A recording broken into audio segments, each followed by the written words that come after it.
Blog Talk Radio. Welcome to the Nonprofit Coach with Ted Hart, the most listened to internet radio show in the nonprofit sector, dedicated to helping your charity succeed.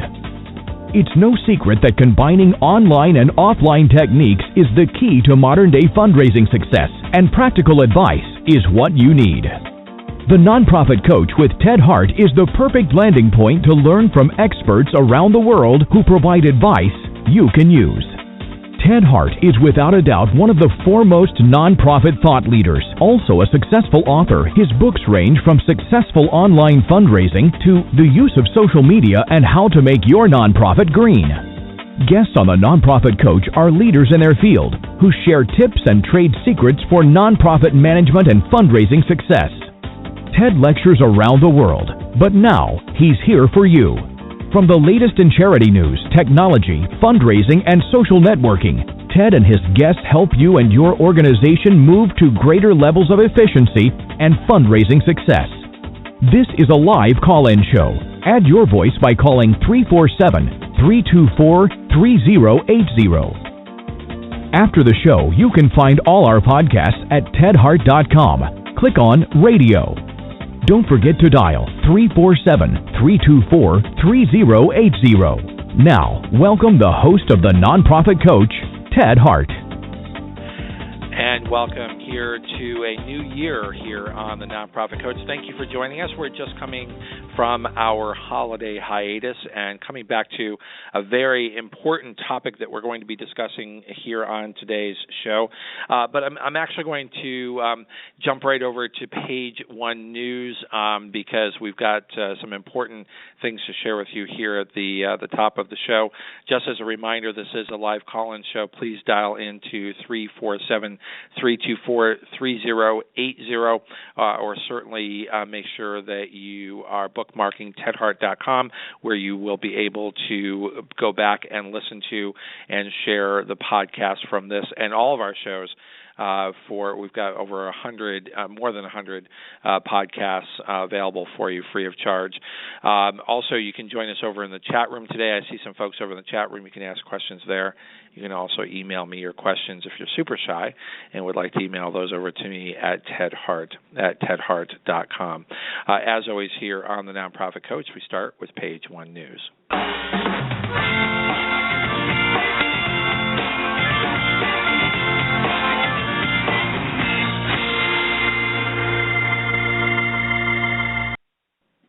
If I seem a little somber here at the top of the show, it's because I am. It is not my pleasure at all to note, if you have not already seen the news over the last several days, of the passing of a true icon in the nonprofit global sector.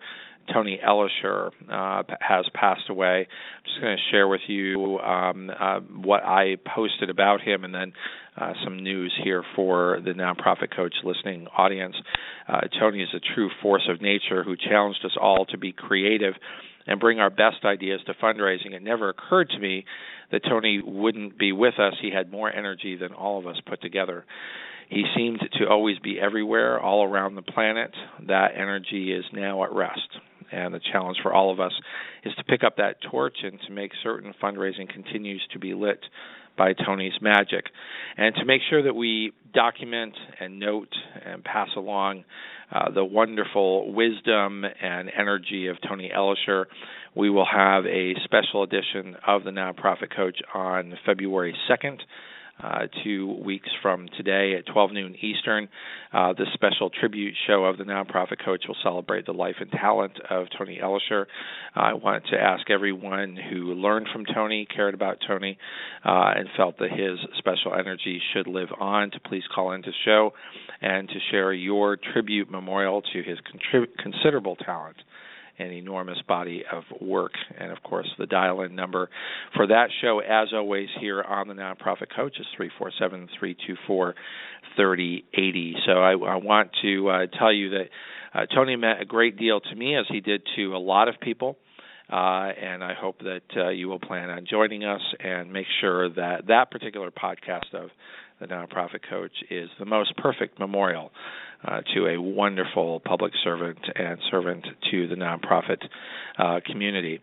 That having been said, we do have business to attend to today here on the Nonprofit Coach. I'm going to try to pick up the energy, and one way that I can do that is by welcoming George Hamilton back here to the Nonprofit Coach with the CFRE Minute. So, George, I apologize for being a little bit somber. This is not news that any of us liked to have to share.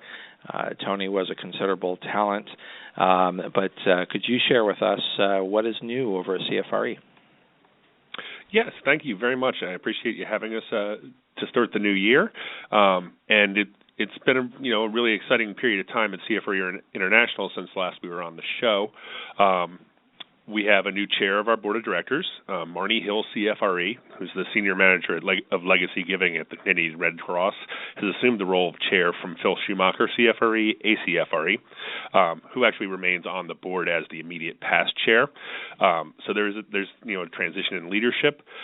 Additionally, we've discussed on previous shows the changes that came to the CFRE application requirements effective January 1, 2016. So I wanted to make sure that all your listeners were aware that the updated online application reflecting those changes has now been launched on the CFRE website. So if you go online and you're working on your application is now going to be based on the new application requirements, and then will be tracking points according to those standards. Additionally, the deadline for application to the first CFRE testing window of 2016 is coming up on January 31st, and the testing dates for that window are February 1 through March 31. So if any of your listeners are close to being ready to submit their application, just want to make sure that they were aware of those dates so that they can start off the new year by achieving their CFRE certification. And, of course, you've shared with us in the past that those that are considering applying and then sitting for the exam is you folks have a lot more testing sites now than you did in years past. That is correct. Our partnership with Pearson VUE as our testing provider is now a year old, and that really multiplied the number of available testing sites by a factor of 10, including not just a lot more testing sites in North America, but also much more readily available testing sites in other areas of the world. In fact, since we last talked, we actually entered into a participating organization partnership with the Brazilian Fundraisers Association.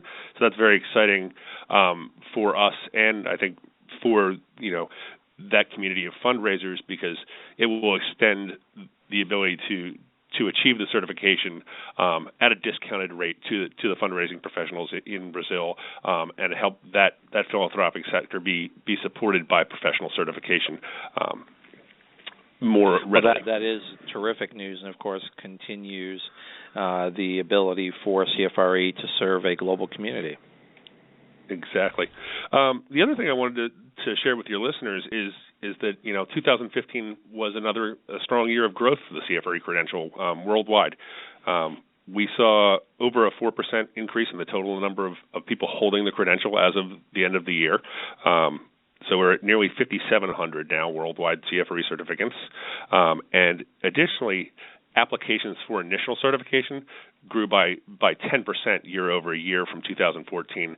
We had nearly 800 new initial applications for certification in 2015. So that's a second straight year of strong growth for the credential, and it really speaks to how the CFRE credential is expanding in terms of its impact in the philanthropic community worldwide.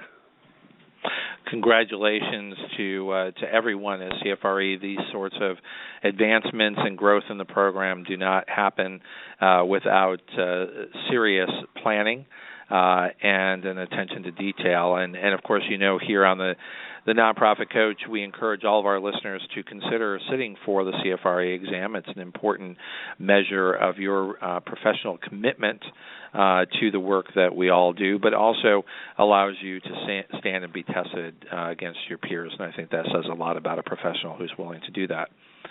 Any other updates for this month for CFRE? No, that really covers it. Again, appreciate you having us on the show, and I look forward to the next time we can speak again. Terrific. Well, we look forward to having you back here again next month for the CFRE Minute. That's George Hamilton, Marketing and Membership Manager at CFRE International. Thank you so much, George, for joining us today here on The Nonprofit Coach. Thank you very much, Ted.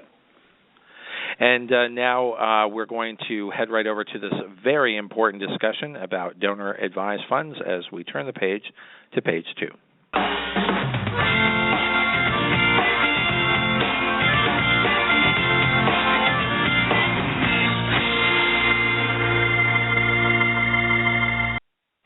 So today's show is inspired by an opinion piece that was posted in the Chronicle of Philanthropy by Roger Cullenvo with the title, Congress Needs to Send a Message That Commercial Advised Funds Are About Giving, Not Saving. There's a lot that is said in this opinion piece. It's clearly a target to a lot of very large donor-advised funds. By disclosure, as I have here on the show many times, I am CEO of CAF America Donor-Advised Funds with expertise in international giving.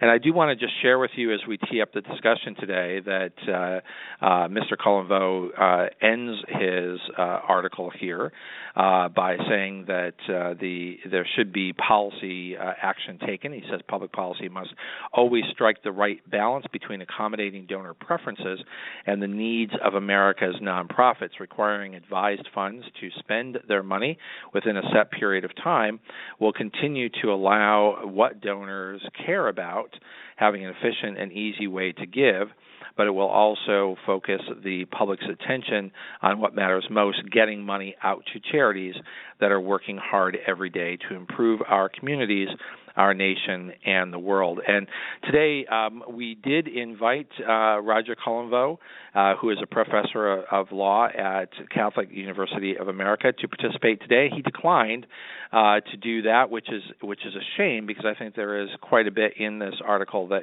should be defended, and I think to have a public opportunity to do that, I would think that most people who want to stand behind their work would jump at the chance to do that. But we do have two fine gentlemen who are going to join us who have both posted on the Chronicle of Philanthropy their opinions and their insight into this article.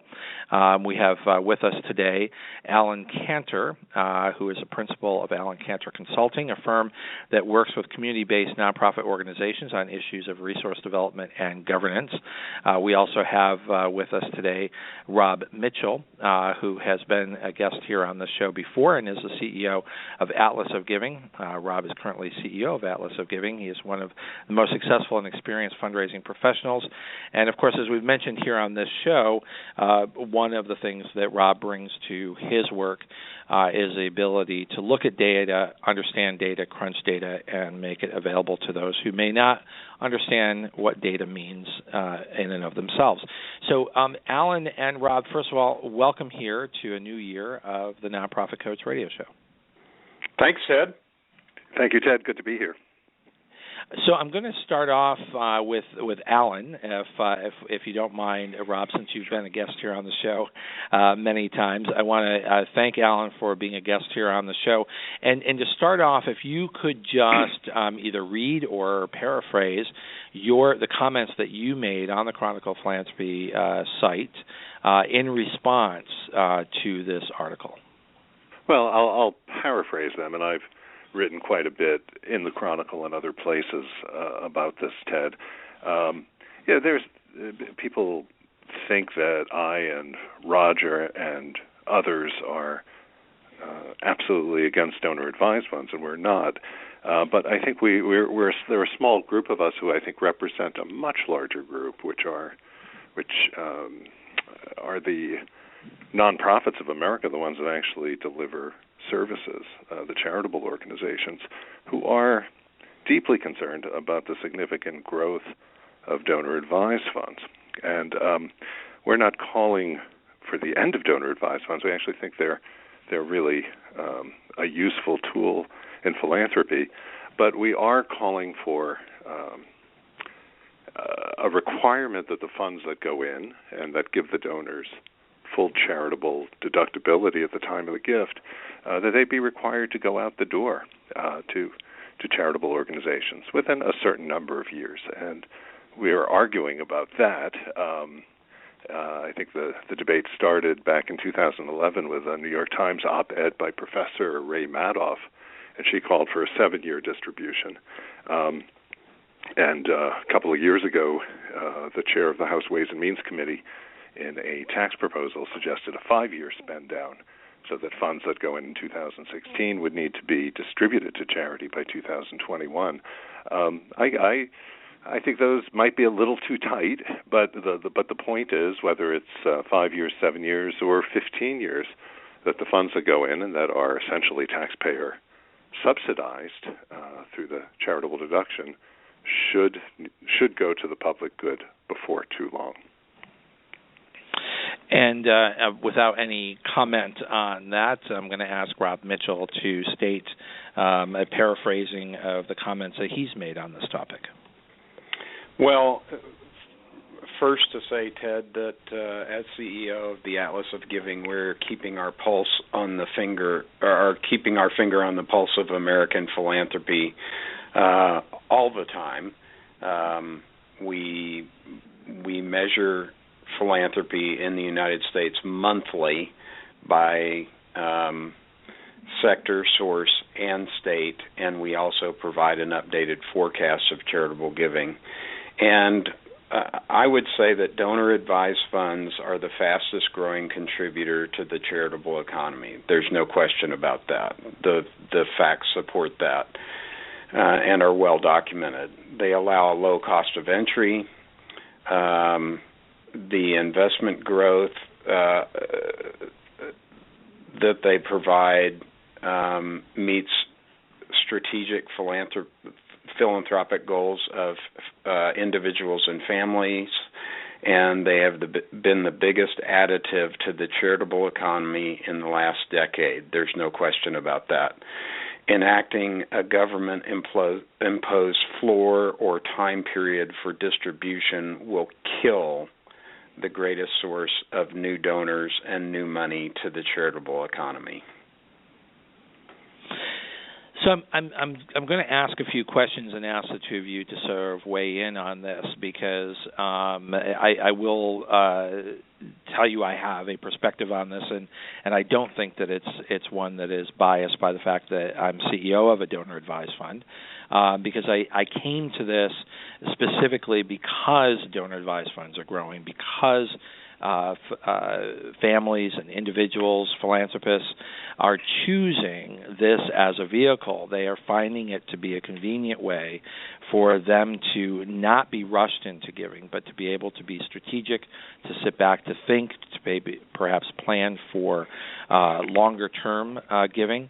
But I actually just want to ask a question for both of you to weigh in on, because I find the debate to be an interesting one. Because much longer in this country we have had private foundations who do have a spend out rate of 5%, but not a give it all away in 5 to 7 years. So a question that I have is, why a different set of rules for donor-advised funds? Why would donor-advised funds need to empty their coffers and private foundations would not? It probably makes sense, Rob, for me to take the first whack at that, since I'm advocating for that. And again, the 5 to 7 years.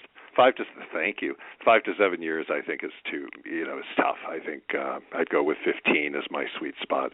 But it's fairly typical, Ted, to compare donor-advised funds to private foundations, but I think that's the wrong comparison. Donor-advised funds give donors the same charitable deduction that they would get for giving the money, directly to the local soup kitchen or to the Boys and Girls Club. So whereas giving to private foundations, there are some tougher rules. For example, you cannot give appreciated stock or appreciated assets to a private foundation and get market value deductibility, as you could for a public charity.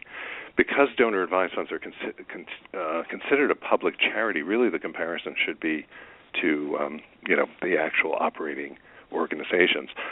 I am not going to put myself in a position to defend the status quo with private foundations. I actually think there's an extraordinary amount of overhead and waste there.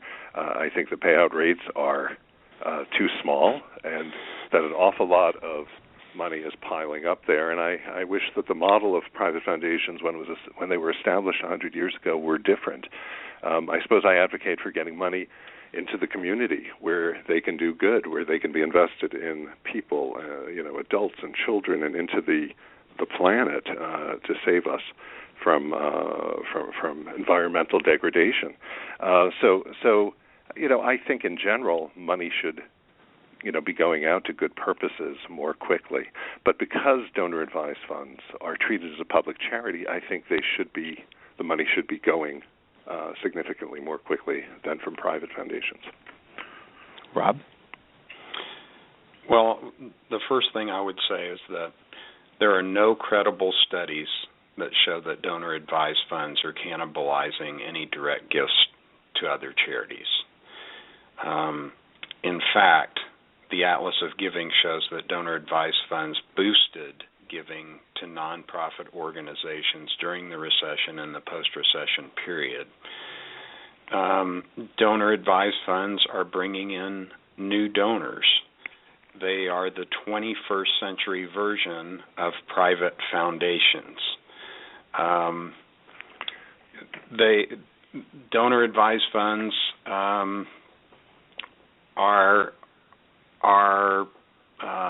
have been in the last since 2009. Donor-advised funds largely have been the contributor to the fact that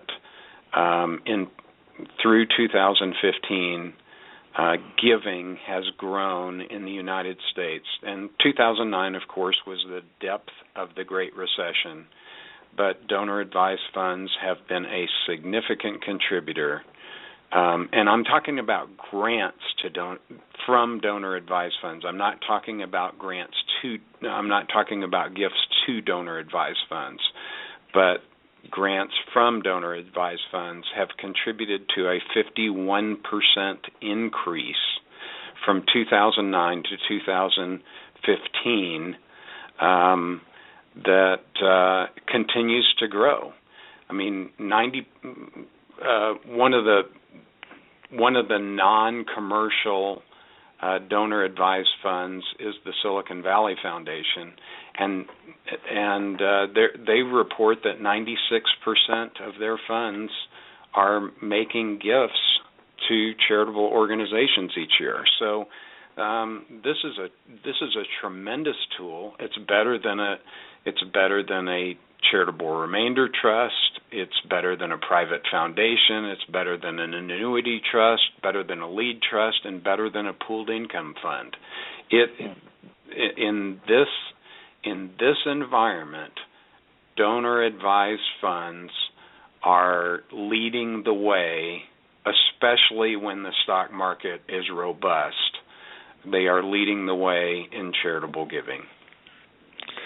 So, gentlemen, for me, I think both sides come at these topics with a blind spot or state a position and then have to support it at all costs, rather than approaching it from a measure of fairness. So what I'd like to ask both of you to respond to is what I would consider to be the measures of fairness. So let's say donor-advised funds should be seen more as private foundations. They certainly act as many private foundations, and for many families who would never have the resources to be able to create a private foundation, they act through donor-advised funds as if they were granting in a thoughtful way the way we would expect private foundations do. However, donor-advised funds grant out at a higher rate than the 5% the average private foundations do.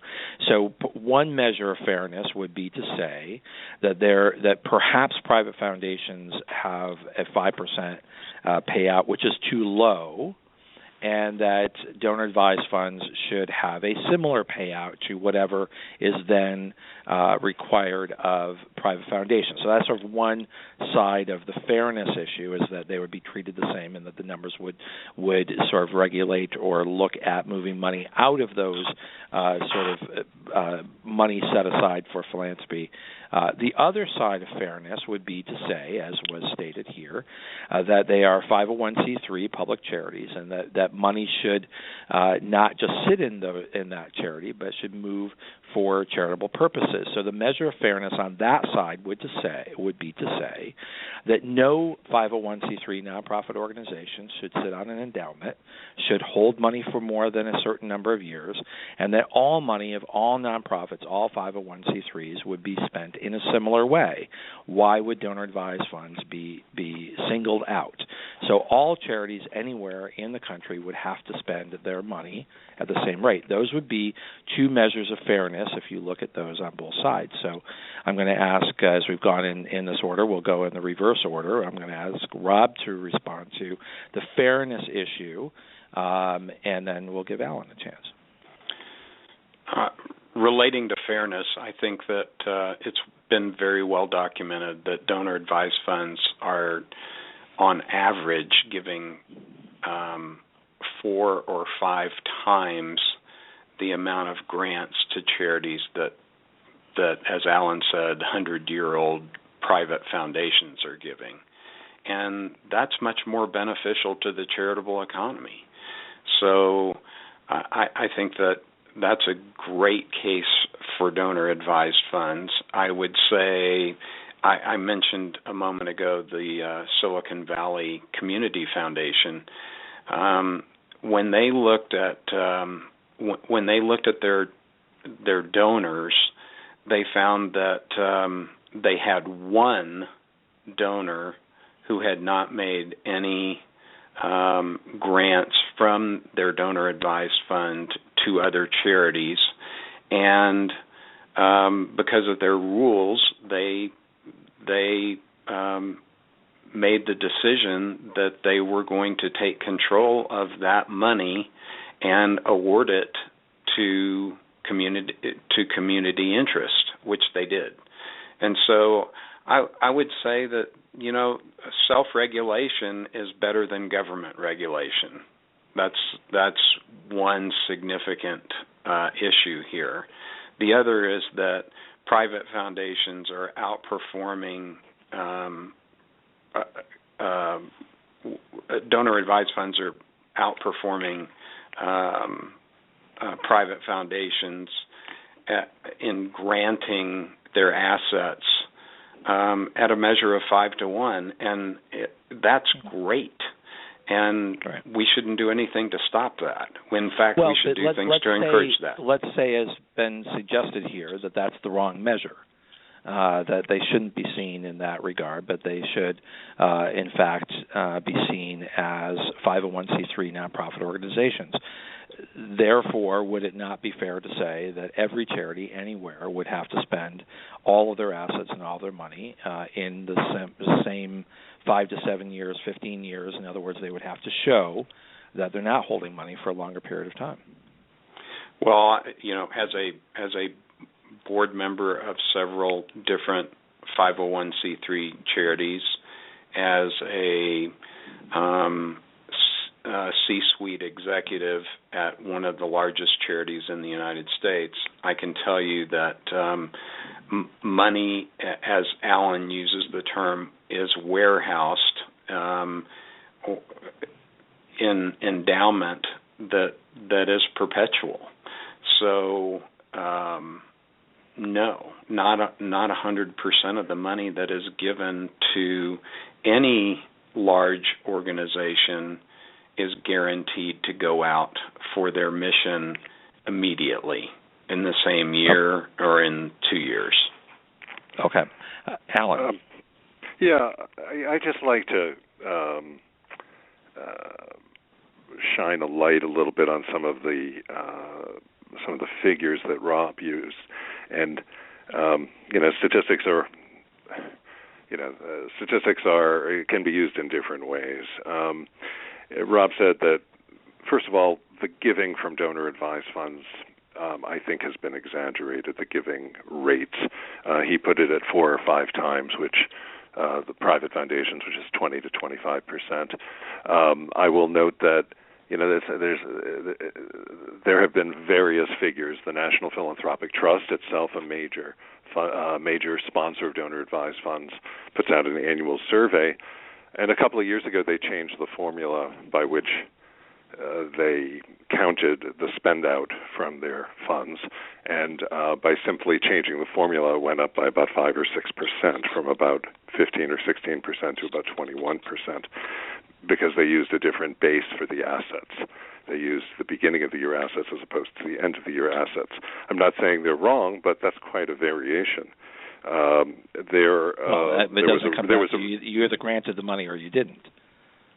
Yeah, but the question is, if you're granting the money and the denominator of the equation is the money that was there at the beginning of the year or the end of the year, makes a very big difference.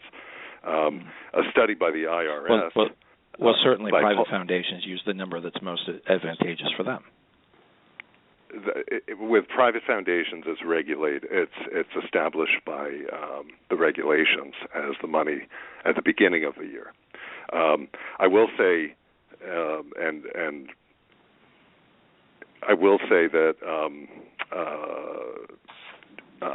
Paul Arnsberger from the IRS did his own study, and he came up with a figure of 7%. Okay, which is vastly different. And I'm not a data guy. But before we say it's 4 or 5 times or it's 25 times, Fidelity Charitable uses its own formula that it made up, where it uses a 5-year trailing average for the size of its assets, which greatly inflates the rate by which they distribute the money. So it's not as though there's legislated formula for how to figure this out. The second aspect about thinking Alan, about... can I just ask you, there is no study that shows that donor-advised funds grant less than private foundations. No, that's right. But there are funds within donor-advised funds that don't grant out anything at all.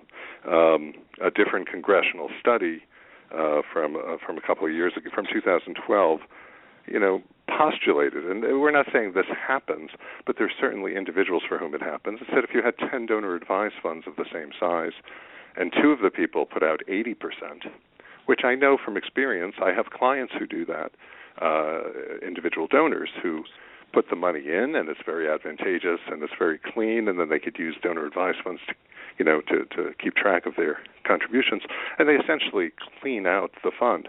If 2 of the 10 put out 80% of the money, and the other 8 of the 10 put out $0, then on average it would be 16%. And I have 2 issues with this. One is, should we be giving a charitable deduction to somebody who puts nothing out the door from a donor-advised fund for years at a time, or only puts out 1 or 2%? Why would we be giving them such a significant charitable deduction at the time of their gift? The same as if why would a family who wanted to fund something larger and perhaps put that money aside for 2, 3, 5, 7 years and then fund something significant, why should they be at a disadvantage? Well, I'm all with you, Ted. 5, 7 years. That's what we were talking about. I mean, as I talk to donors, most of them are actually fine with a 10 or 15 year spend down, because most of them do intend to get it out the door. But there are some people for whom the money sits there, and the fact is there's a lack of transparency because the sponsors are public charities. We cannot know. I'm sure we get reports from Silicon Valley Community Foundation or from Fidelity of what's happening in their funds, but we do not have access to an account-by-account enumeration of what is going out the door there. So back to the issue of fairness. So you are suggesting that all 501c3 nonprofit organizations would need to attest to the fact that they are spending out all of their money in the same schedule that donor-advised funds would be held to. Well, actually, Ted, you're putting words in my mouth, and I was craftily to respond dodging. to that. I was dodging your question. But only because I needed to respond to. I wanted to respond to the issue of payout because that's kind of core to what we're talking about. I think these are separate issues. I think how foundations send their money out the door, need to be looked at. Do I think foundations should be allowed to use some of the 5% payout to cover their administrative costs and have very large offices with very high salaries? No, I think those should be looked at as well. Do I think multi-billion should be encouraged to spend the money out more quickly? Yeah, sure, I actually do. But I think those are separate issues. I do not think you can tell a nonprofit with endowments that were established in perpetuity to spend it down. And I think that kind of changes the subject from donor-advised funds. I think donor-advised funds in many ways are a unique fish in the pond because they get the benefits of they provide certain public charity benefits to the donors, but they're not held accountable. They're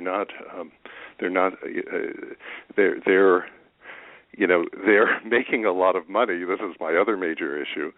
They're making an awful lot of money for financial institutions, for brokers. The money that is sitting there is being invested in fees are being paid to individual donors, financial managers.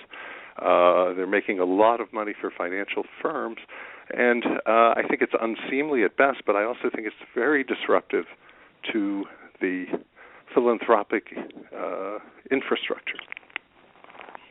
Well, okay, let's go back to this issue of if they are not private foundations but they are 501c3s, why would not all 501c3s be held accountable to the same standards? Well, because other 501c3s, Ted, are providing services. They're educating I would children. suggest that they're curing, donor-advised funds... Yeah, go ahead. These other organizations are delivering services, and their boards may choose, or their donors may choose, to have some of the money held in endowments or go to capital projects. But there is a mission focus, and one of the points in Roger Collinville's piece is that a legitimate reason for an organization to have 501c3 status is to collect money and then distribute it. The key is then distributing it. A United Way collects money and then distributes it. What would happen if a United Way held on to the money and only distributed 5, 10, even 20%? People would be rather upset. They do hold on to significant amounts of money, and they have specific purposes for that, and their board of directors have deemed that is healthy and advisable for that nonprofit to manage themselves in that way. The point is, and this is particularly the case with the commercial gift funds, Fidelity, Schwab, Vanguard, and there are dozens of others, when the major, and both of you were involved in funds yourself, and I'm not being accusatory here. I think you're providing a really important service. If I were to come into a significant liquidity event, I would personally use a donor-advised fund because, as you say, you could be more thoughtful about getting the money out the door. But I would do it within a few years. But the point is, if the only reason to exist is to get the money to charity, then the money should go to charity. If that's the only reason that you get a 501c3. Right. So what about comparing donor-advised funds to community foundations, which they certainly act as more national community foundations? How would that evaluation, and would you say that donor-advised funds are being evaluated against the way you would expect community foundations to manage themselves? Well, of course, community foundations,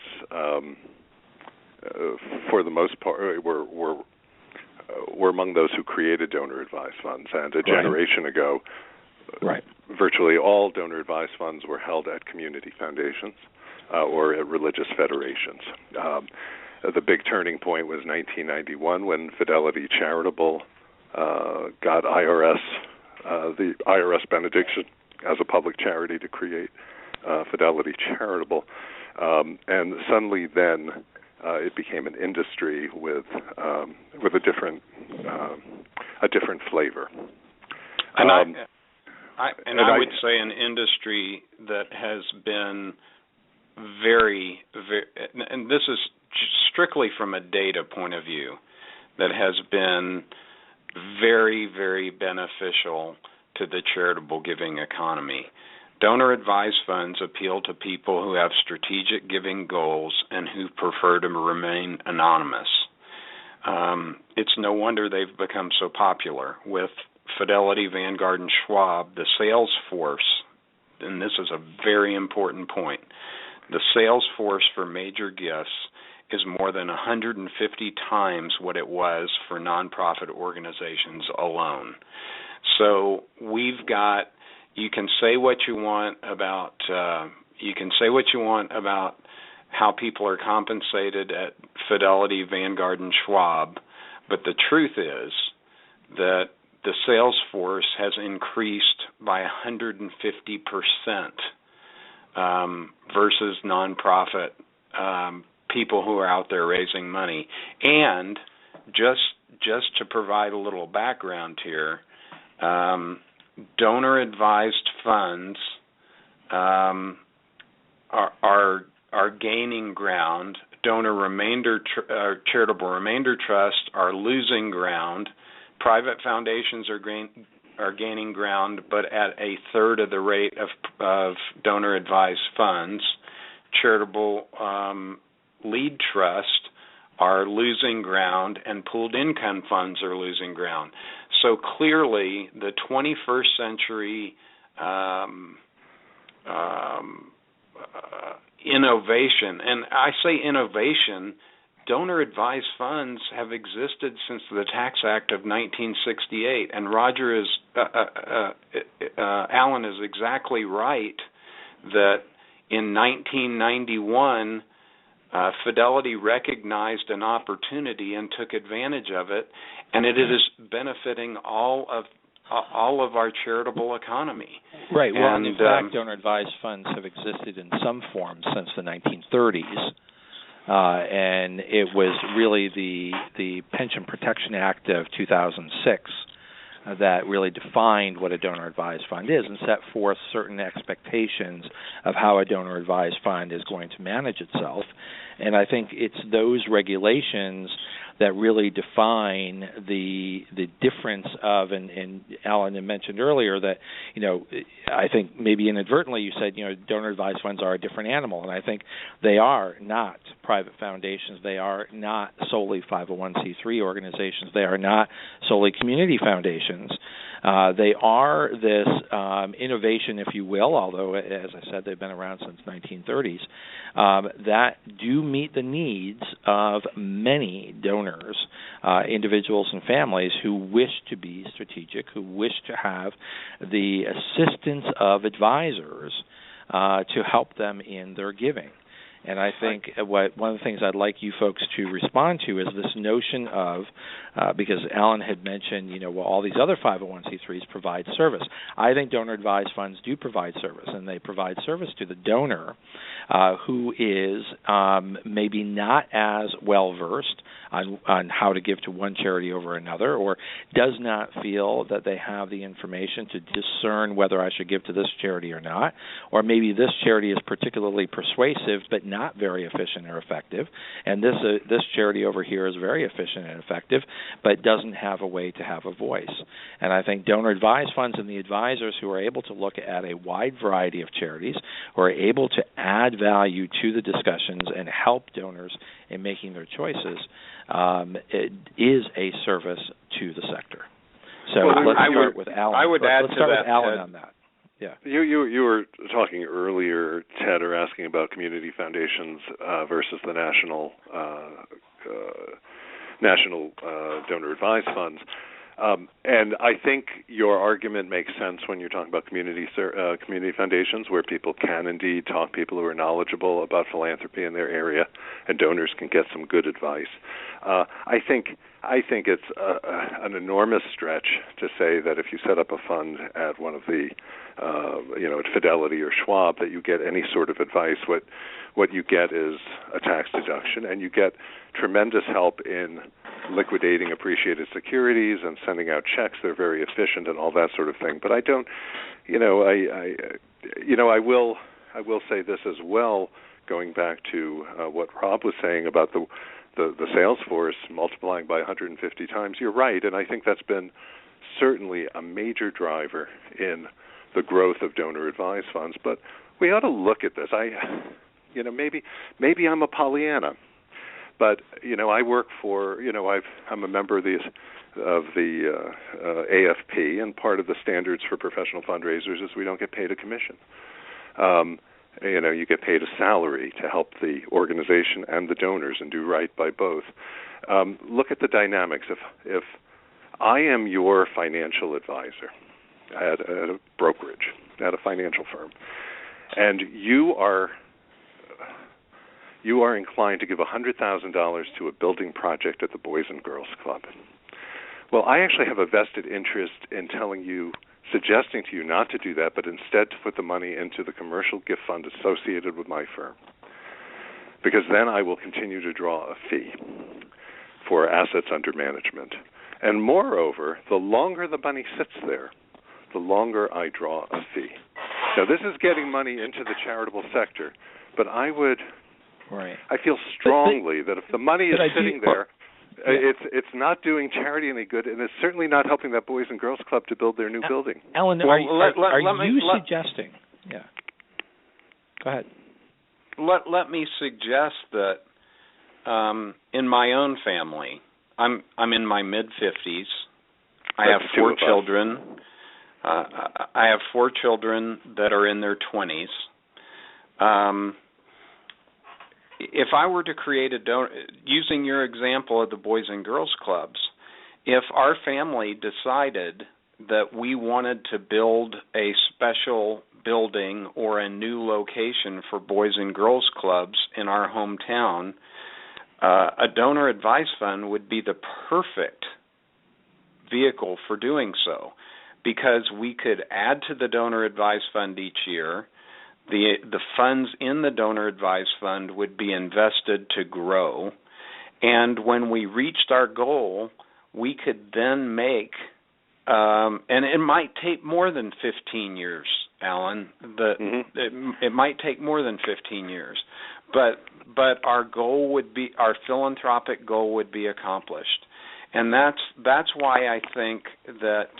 And by the way, donor advised funds are able to take very difficult assets that private foundations cannot take, that many 501c3 organizations cannot take, and that's things like non-publicly traded stock or businesses, and that's a huge advantage. So that in my case of the Boys and Girls Club, I frankly own several businesses, but one of them in particular, it would make a significant contribution at the time that I'm gone to the donor advised fund to help meet the family's goal of providing a new Boys and Girls Club facility. Right. Let me just jump in here, gentlemen, because Alan made a statement there that I just want to sort of explore, because you're suggesting that the economics here are putting the advantage to an advisor sort of hoodwinking their clients into putting money into a fund that looks like a charitable donation but isn't really moving the money to charity. And I have to tell you, I work in this sector. I work with a lot of advisors, and part of what we have been successfully helping them understand is to just get philanthropy on the table to that discussion. I will tell you that it is far less likely that an advisor is going to advise a donor to put money into a donor advised fund with sort of the back pocket suggestion here that, I'll make some fees on that money. They're far more likely to make a suggestion that they invest it in another way that they're going to make far greater fees on. So I think unless there is empirical information that is stating that a large number of donors don't know that their money isn't going to charity and are being talked into moving money into donor-advised funds solely for the purpose of creating fees for their advisors, I don't see where that is actually the case. What is actually the case is that by making philanthropy a possibility within the discussion, these advisors are actually bringing philanthropy up in a way that is moving more money into the philanthropic sector, that we have very smart people throughout the financial industry that are even thinking about philanthropy now. It was not even on the table, not even think about it, maybe some very large families. It eventually came up and might be creating a private foundation. It is now more, if you will, small d democratic, in that more people are being presented with philanthropy being a real option as part of their financial planning than ever were before. And when they're presented with that as an opportunity, donor-advised funds get funded. Well, first of all, I never use the word hoodwink. I'm not saying that you did. I know you were reading that. It sounded like that people weren't really aware of what was happening, and I think they are quite aware and find it to be very efficient. Look, I respect financial incentives. I always ask, when I get involved in a financial discussion, whether it's personal or professional, I like to ask people, how do you get paid? Are you being paid by the hour? Are you being paid for transactions? Are you being paid by funds under management? And when folks are working in the financial sector and when they're being compensated for funds under management, they're very aware of this. And if you go to the commercial gift fund sites and go to the section for advisors, there are always references to how the funds will be considered funds under management, which is to say you will continue to draw a fee. So it's not the motivating factor, but I would assert that it has to be for many of them a reason why they are encouraging their donors toward donor-advised fund. This is human nature.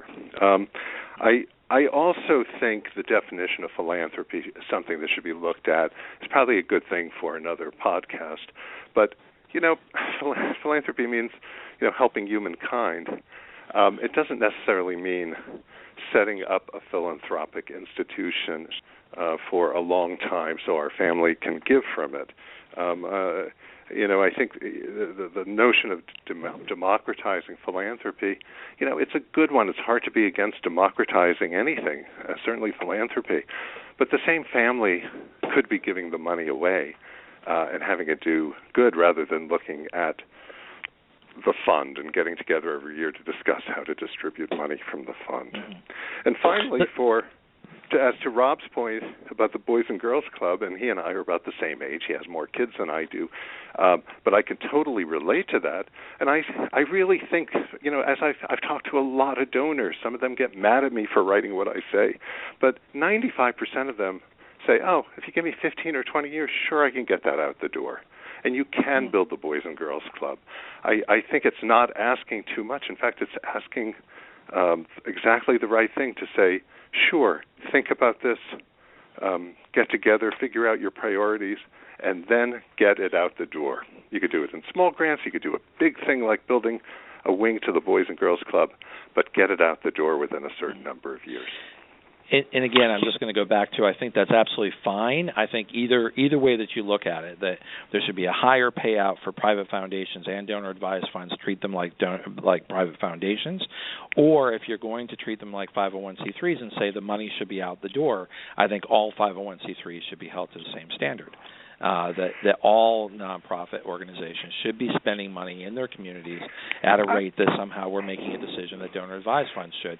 Because I think that what has happened in this country is that we have far more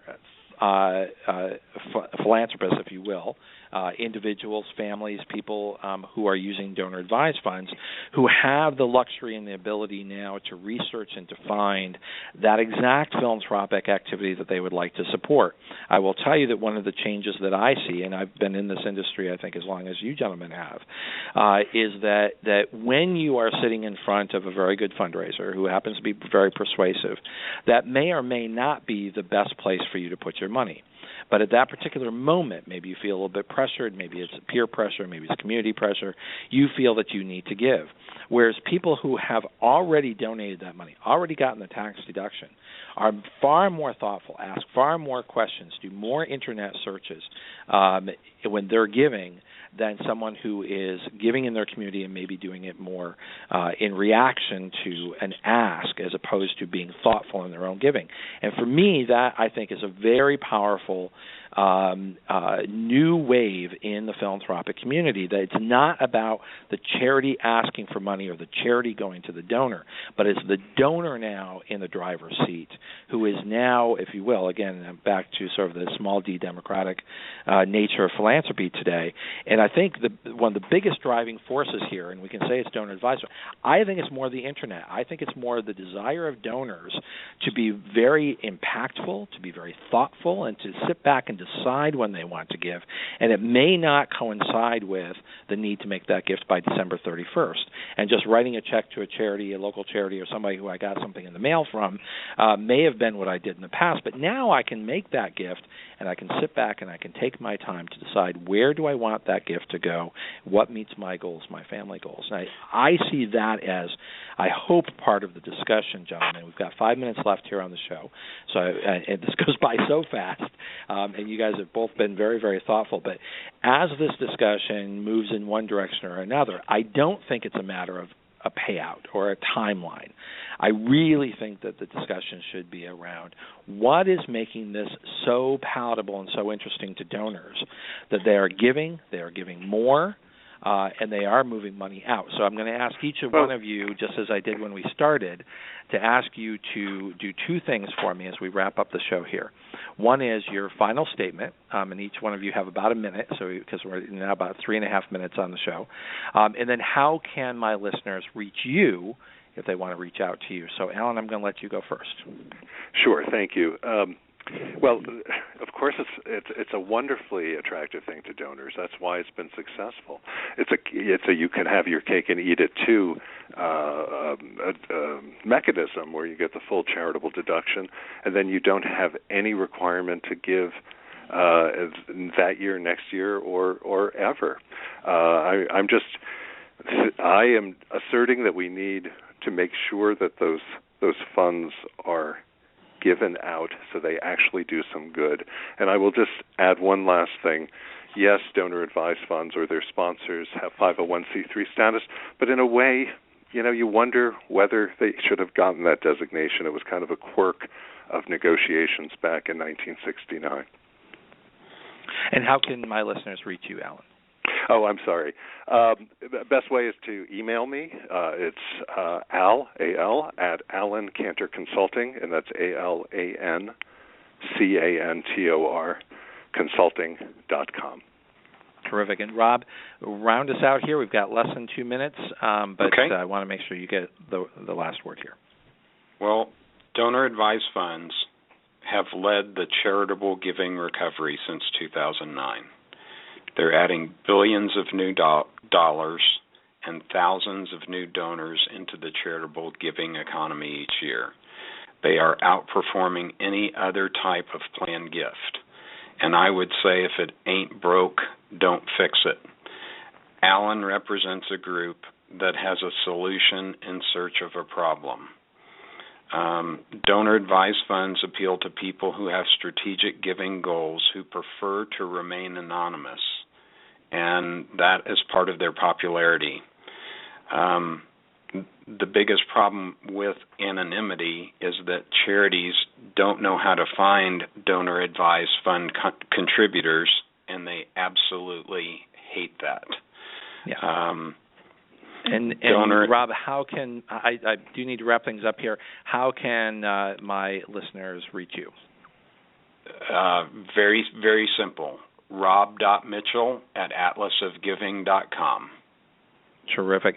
Gentlemen, you both have been very thoughtful. I think it's very important that we talk about these issues because it does matter to donors, and I think donor-advised funds are popular because donors need them to allow them to achieve their goals, and I think charities need to figure out how to work with donors who are advisors to donor-advised funds.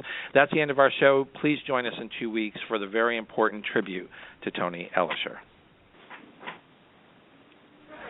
You've been listening to the Nonprofit Coach Radio Show with Ted Hart.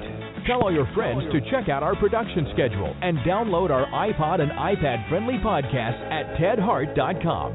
Thanks for listening to the Nonprofit Coach.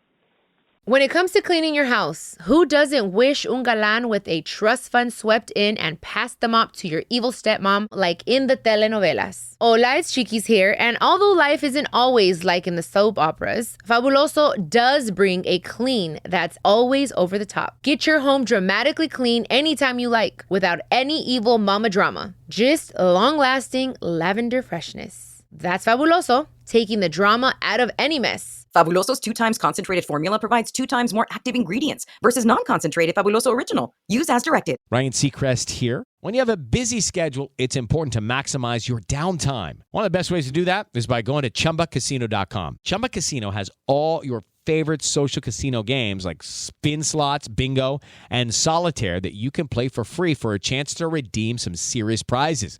So hop on to ChumbaCasino.com now and live the Chumba life. Sponsored by Chumba Casino. No purchase necessary. VGW Group. Void where prohibited by law. 18 plus terms and conditions apply.